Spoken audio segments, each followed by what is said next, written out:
Toppers talk में आप सबों का स्वागत है। और हमें समझते हैं कि आज एक आपके पास नीट एस्पिरेंट्स के पास ऐसे स्टूडेंट आए हुए हैं जिन्होंने 705 मार्क्स लाया है और लाकर के एक हिस्ट्री क्रिएट किया है और न जाने कितने छात्रों के लिए ये एक मोटिवेशन हो सकते हैं, इंस्पिरेशन हो सकते हैं। तो सौरभ, सबसे पहले आपका बहुत बहुत स्वागत और आपको बधाई, कंग्रेचुलेसन कि आपने एक बिग अचीवमेंट लिया है। तो आप सबसे पहले अपने बैकग्राउंड के बारे में मुझे बताएं। सर, मेरा नाम सौरभ कुमार है। मैंने इस बार 2024 में नीट एग्ज़ाम दिया था, उससे मेरे 705 नंबर आए हैं और मेरा ऑल इंडिया रैंक 1361 है, कैटेगरी रैंक 437। सर, ये मेरा थर्ड अटैम्प्ट था। अच्छा, थर्ड अटैम्प्ट है। कहाँ पे बिलोंग करते हैं आप? मैं जहानाबाद का हूँ। अच्छा। काको औलिया चक, उसके पास एक गांव है औलिया चक छोटा सा। अच्छा।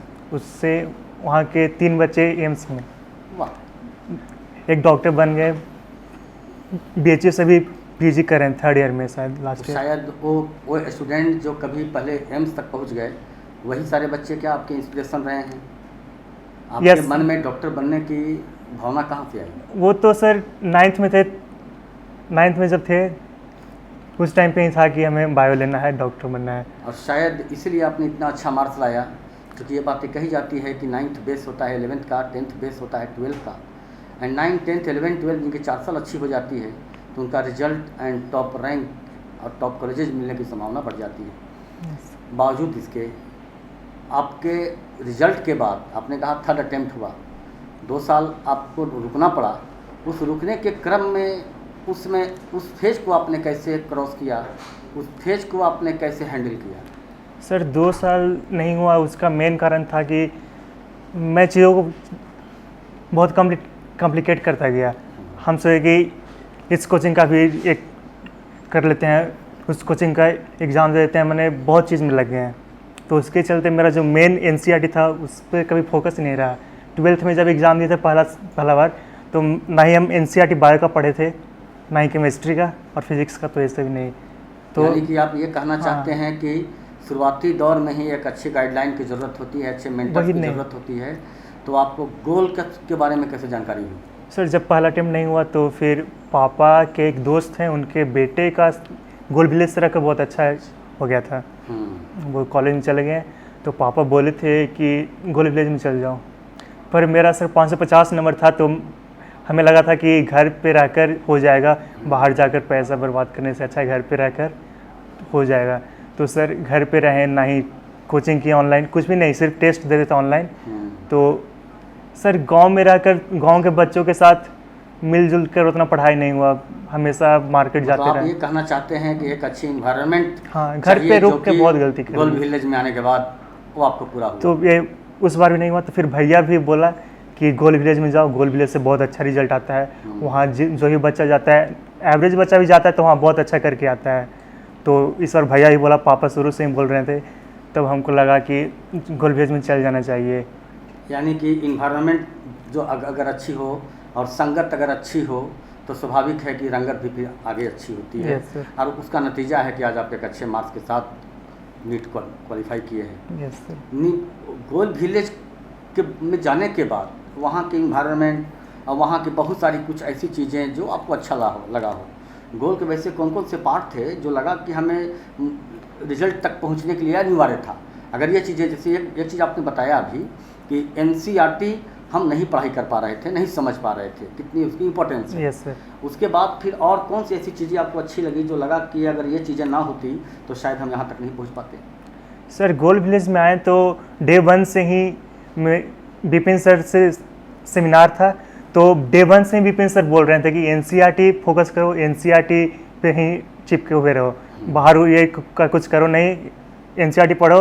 और गोल का मॉड्यूल जो कि बहुत अच्छा है सर, NCERT के बाद अगर क्वेश्चन एनालिसिस करना है तो इसका मॉड्यूल गोल का बहुत अच्छा है सर।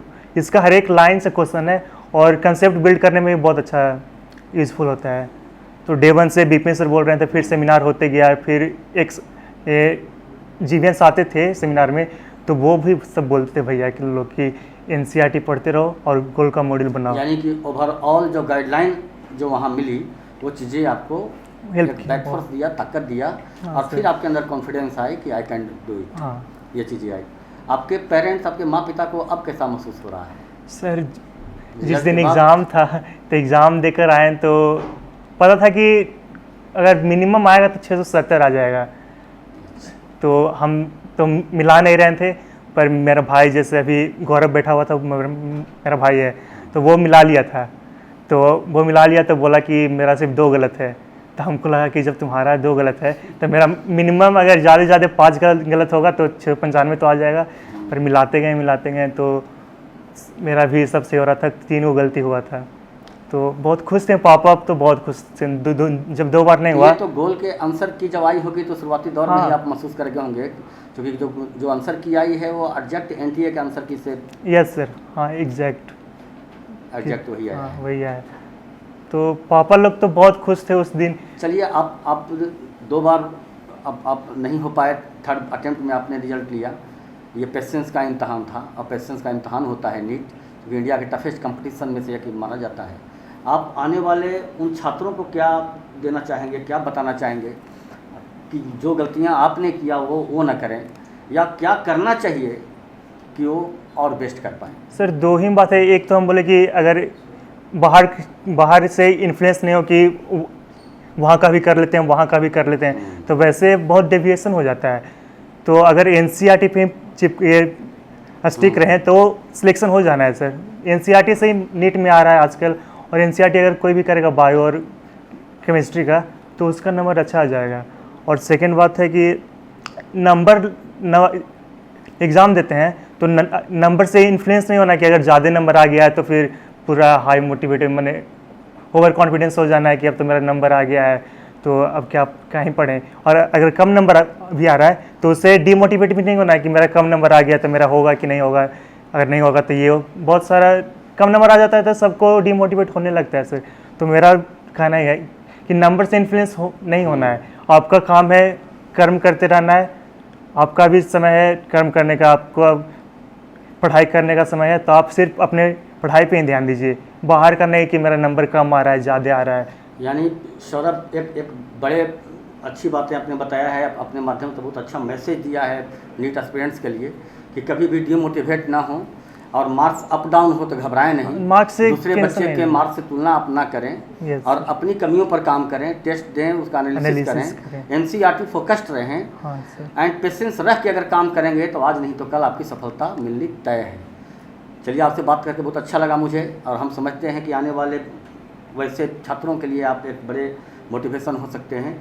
मैं इन शब्दों के साथ इस वाणी का अपने बातों का विराम देंगे हम कि अंधेरी रात नहीं लेती है नाम ढलने का, अंधेरी रात नहीं लेती है नाम ढलने का, यही तो वक्त है सूरज तेरे निकलने का। यानी कि जब पेशेंस हम रखें, असफलताएं हावी होती है, बट असफलता से सीखना है, जूझना है, आगे बढ़ना है, एंड देन सफलता हमारा इंतजार कर रहा होता है। धन्यवाद Saurabh, thank you so much. Thank you sir. Wish you all the best for your bright career Thank and you, sir. Future.